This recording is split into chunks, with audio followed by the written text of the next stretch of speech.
मेरठ के प्रतिष्ठित मिठाई विक्रेता रोहतास स्वीट्स के ठिकानों पर जीएसटी विभाग ने बड़ी कार्रवाई की। विभाग की 10 अलग अलग टीमों ने एक साथ 10 ठिकानों पर छापेमारी की, जिससे व्यापारियों में हड़कंप मच गया। देर रात तक चले इस कार्रवाई में टैक्स चोरी के कई अहम दस्तावेज बरामद हुए हैं।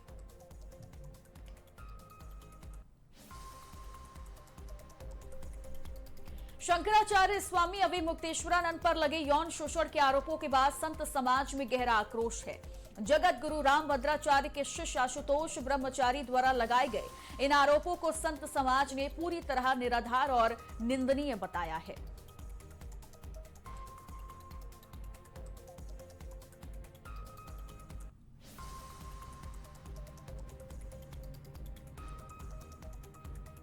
शंकराचार्य भगवान के ऊपर आरोप लगाए गए हैं जो बिल्कुल मिथ्या है। जाने हमारे संत समाज को क्या हो गया है, एक दूसरे को नीचा दिखाने के लिए एक दूसरे के ऊपर ऐसे आरोप लगा देते हैं जिनका कोई वजूद ही नहीं है, जो कि बहुत गलत है। ऐसे लोगों के ऊपर कड़ी से कड़ी कार्रवाई होनी चाहिए, उनके ऊपर सरकार को भी आवाज उठानी चाहिए और जितना भी संत समाज है ऐसे संतों को निष्कासित किया जाना चाहिए जो दूसरे संत के ऊपर, प्रतिष्ठित संत के ऊपर इस तरह के इल्जाम लगाएं, इस तरह के आरोप लगाएं, जो कि बिल्कुल निराधार है, जिससे हमारे संत समाज की बहुत बदनामी होती है। दूसरे लोग ये कहते हैं कि देखो आपस में ही किस प्रकार से लड़ रहे हैं। अपनी प्रतिष्ठा के लिए, अपने आप को ऊंचा दिखाने के लिए, सही साबित करने के लिए दूसरे के ऊपर इस प्रकार के आरोप लगाना बहुत ही गंभीर और बहुत ही गलत है। जय श्री राम। देखिए, पूज्य शंकराचार्य भगवान पर जो आरोप लगाए गए हैं वो बहुत ही निंदनीय है। यदि कोई सेवक उन पर आरोप लगाता या कोई पूज्य शंकराचार्य भगवान जी के आश्रम वाला कोई आरोप लगाता तब तो मान लिया जाता, लेकिन आरोप वो व्यक्ति लगा रहा है जो अपने आप को रामभद्राचार्य जी का उत्तराधिकारी बताता है। आरोप वह व्यक्ति लगा रहा है जिस पर लगभग 38 आपराधिक मुकदमे दर्ज हैं। वह व्यक्ति खुद शामली थाने का हिस्ट्री शीटर है। ऐसा व्यक्ति आरोप लगा रहा है, ये तो सभी संत समाज के लिए अपमानित करने वाली बात है। तो हमारी सरकार से मांग है ऐसे पहलू पर कठोरता से जांच की जाए कि जिस व्यक्ति ने ऐसे गंभीर आरोप लगाए जाएं वह व्यक्ति सच्चा है या झूठा है, इस बात की भी जांच होनी चाहिए।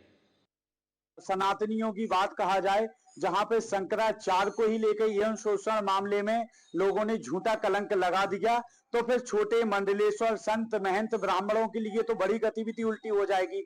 आप बताइए, और इतने धर्म के लोग हैं उनपे तो कभी कोई नहीं लगाता ना कोई। एक हिंदू ही धर्म है जहां राम पे राजनीति, कृष्ण पे राजनीति, गंगा पे राजनीति और भगवान भोलेनाथ के शंकराचार्य पद तक पे राजनीति शुरू हो गई, और वो भी ऐसा गंभीर आरोप। ये सोचते हुए बड़ा दुख होता है कि हम सब ये समझ लो कि बहुत ही वो कहते हैं ना, भय में है, डर में है। अगर आप सत्य बोलेंगे तो आपको फिर कहीं ना कहीं प्रताड़ना मिलेगी।